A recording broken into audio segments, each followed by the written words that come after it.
Welcome to Roar Stories. I'm Kimberly Stevens, and many of you know me as the Never Give Up Girl. And this space in the Roar Gallery was born out of a dream that I had to take hope off the pages of a book and put it into a living, breathing gallery where people can access it every day.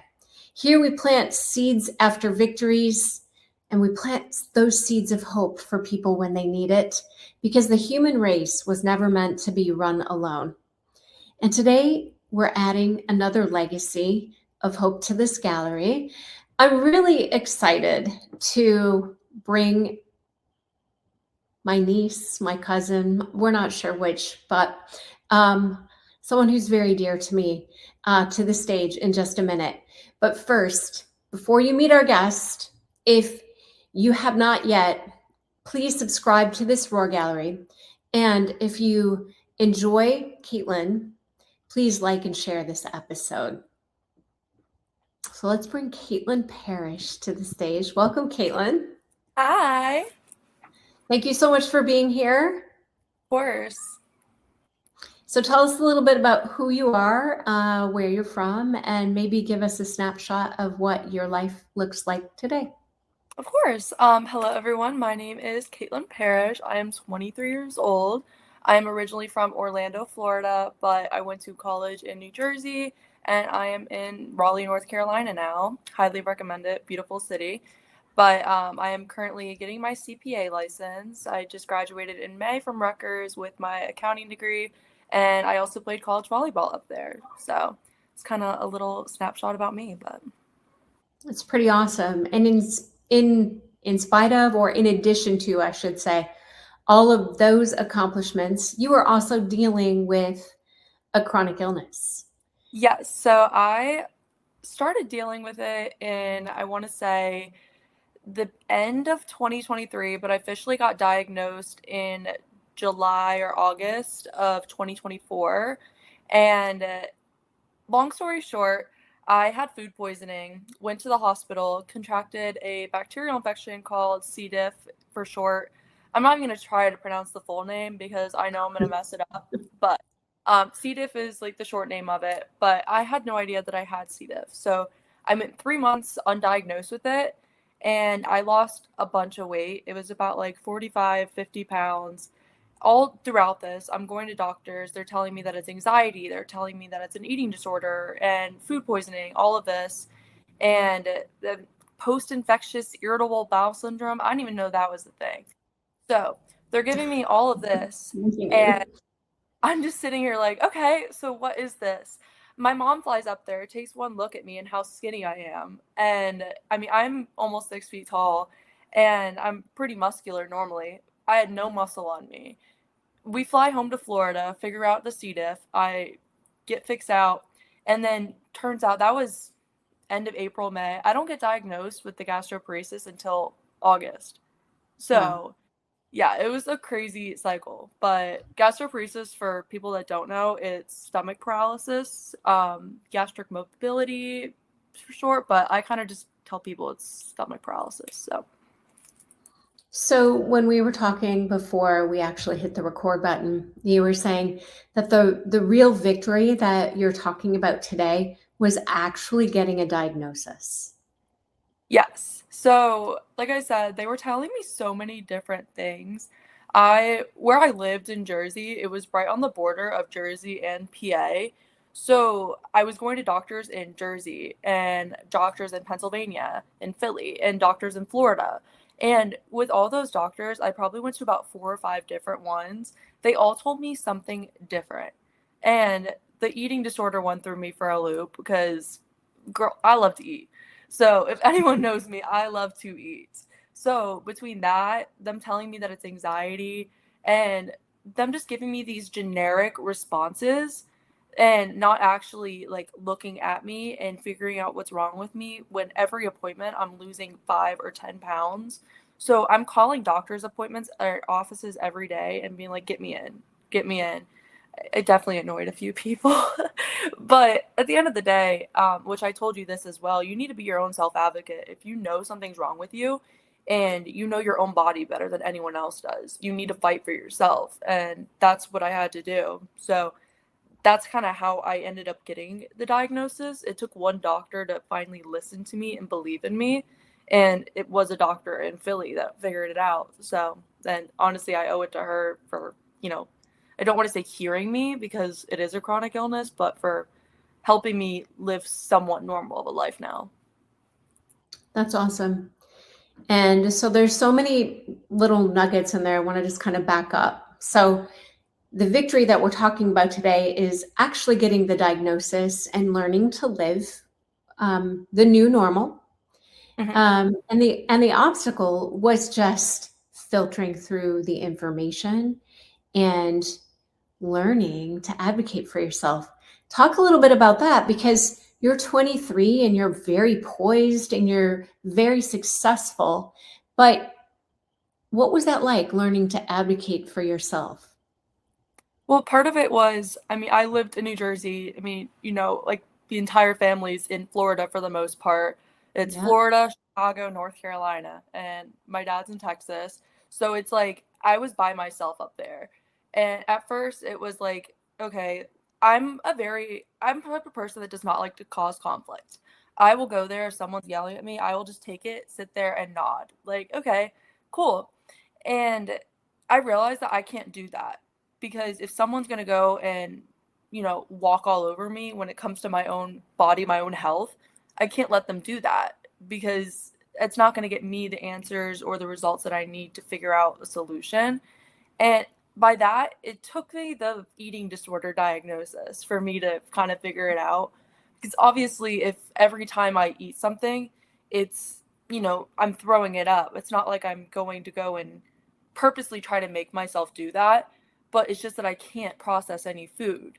And that's one of the main symptoms of gastroparesis is it's like, I mean, I said stomach paralysis, but what it is that the muscles in your stomach, they don't contrast to help push the food down to your intestines. So it just sits there in your stomach and it fills up.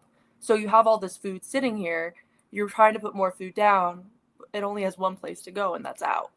So that's basically what was happening for me. All that food was sitting there and it was going out. So it was Yeah. just like having to go there and argue with doctors, but me also trying to be respectful. And I will say my family and my friends were amazing. I think I called my parents and my grandma probably 3 times a day. So I'm sorry, y'all. But even my friends in Jersey, they knew that I was going through it by myself. They were so supportive of me throughout all of this. And for anyone going through any sort of chronic illness or anything, I think that it's so important to have a support system. And I mean, I told you this as well. I post everything online, like all my experiences with all of this stuff, and I open up my DMs and let people come talk to me because sometimes people just need someone that knows what they're going through to talk to.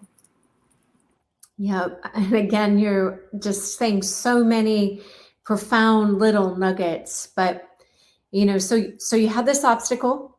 You had to learn to step up and advocate for yourself and discern, probably Hmm. is a good word here, what was fact and what was just plain fiction about what was going on with you when doctors were speculating.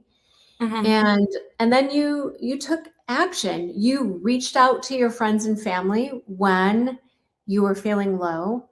You Hmm. talked about the importance of community, which that's what this Roar Gallery is for. It's to be a community of support, to encourage people to never give up.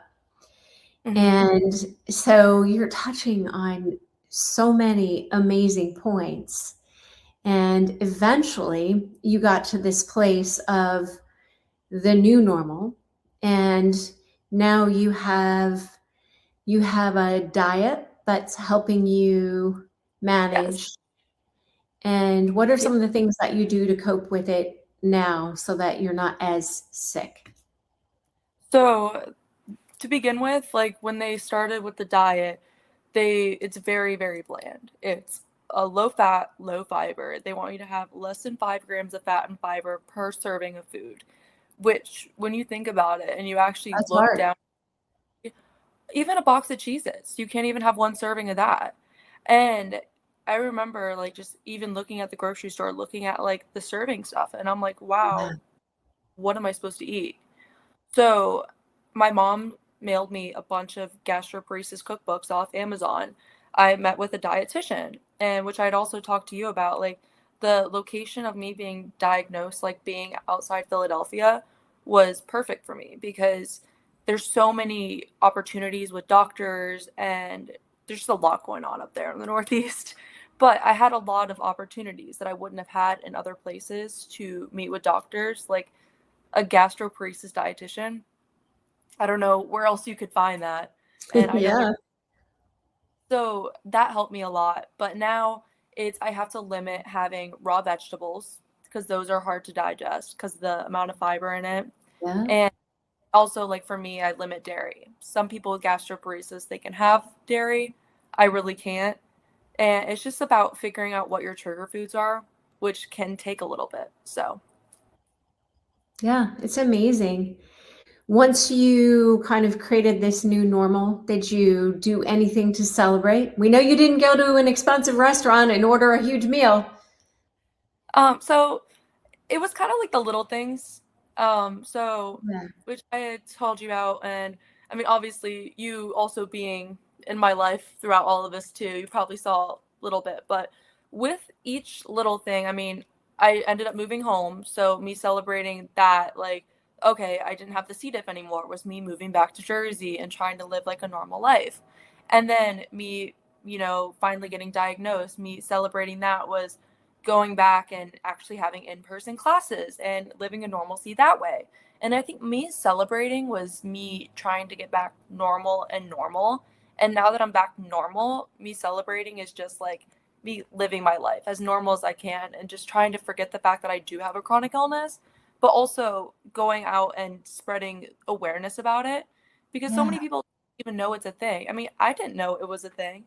So it's just telling people about it, spreading awareness, but also being a voice for people when a lot of people can't have that voice. So I love all of what you're saying.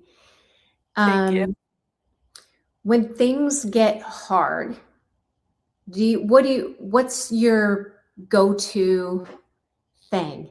What do you do when things are hard to help keep you going and moving forward in the right direction?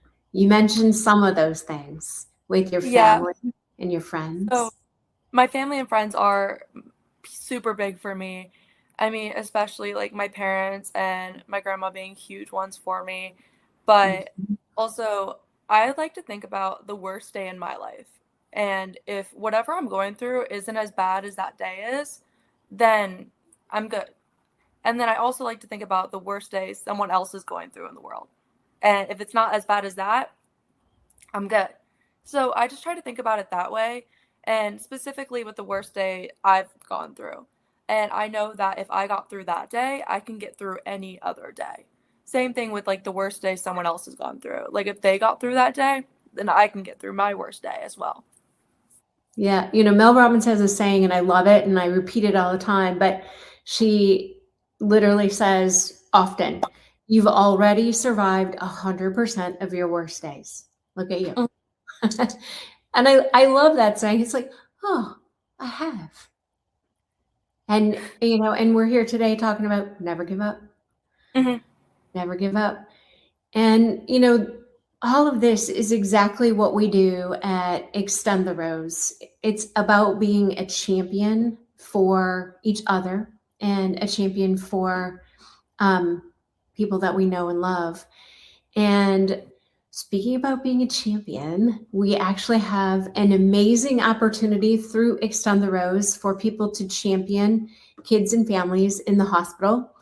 And you can find more details about it at extendtherose.org/champ. But during that month, essentially, we are going to yellow out the world for children and families in the hospital. People can stand in solidarity with kids and families by wearing yellow and posting pictures of themselves in yellow or videos on our socials on April 24th. So head over to extendtherose.org. People can get yellow bracelets that say never give up, and It's going to be a great thing. So extendtherose.org/champ. Everybody needs a champion, as we're talking about today.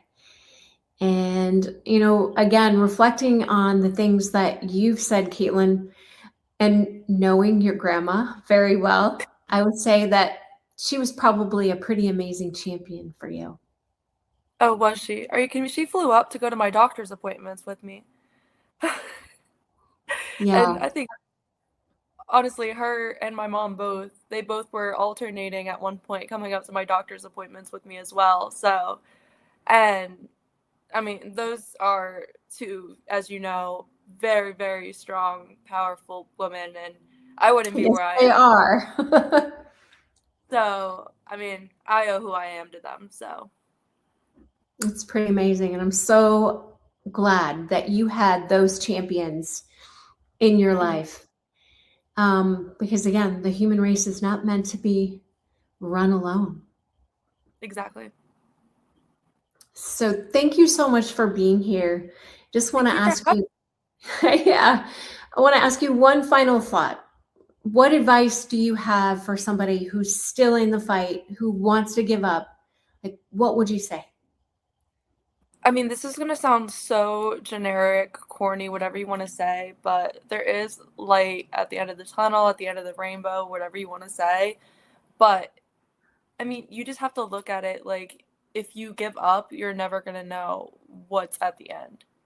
And I mean, there were so many days where I laid there in bed and just thought like, okay, is this my life now?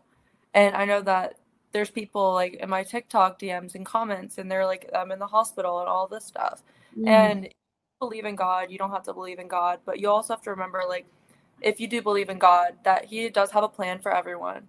And He's gonna, give you the power, and He's not gonna put anything out there for you that you do not have the strength to get through. So, and again, there are people that, do have different beliefs than that, and that's just the way that I like to look at things. So, I mean, view that however you want. But at that point, you just got to keep fighting regardless. And if you don't have anyone else to do it for yourself. Amen. So well said. I am so proud of you and so grateful to you for being here and just sharing honestly with us about some real struggles, but also you can declare a victory even though you're still living with it chronically.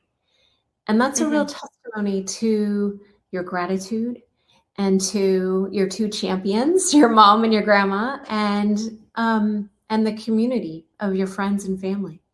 Mm-hmm. Thank you for being here. Yeah. So everybody, Kaitlyn Parrish, if you loved her story, please like and share this episode with someone who actually needs to hear it again or would love to hear it for the first time. We have a tradition here. Kaitlyn and I just talked about it. We were sort of laughing about it, but we always close the episode with a 1, 2, 3, never give up. So you ready? Yes, ma'am. 1, 2, 3. Never give up. Never give up, no matter what comes your way. Right? Yes. Never give up. All right, everybody. Thank you for being here. Until next time, never give up.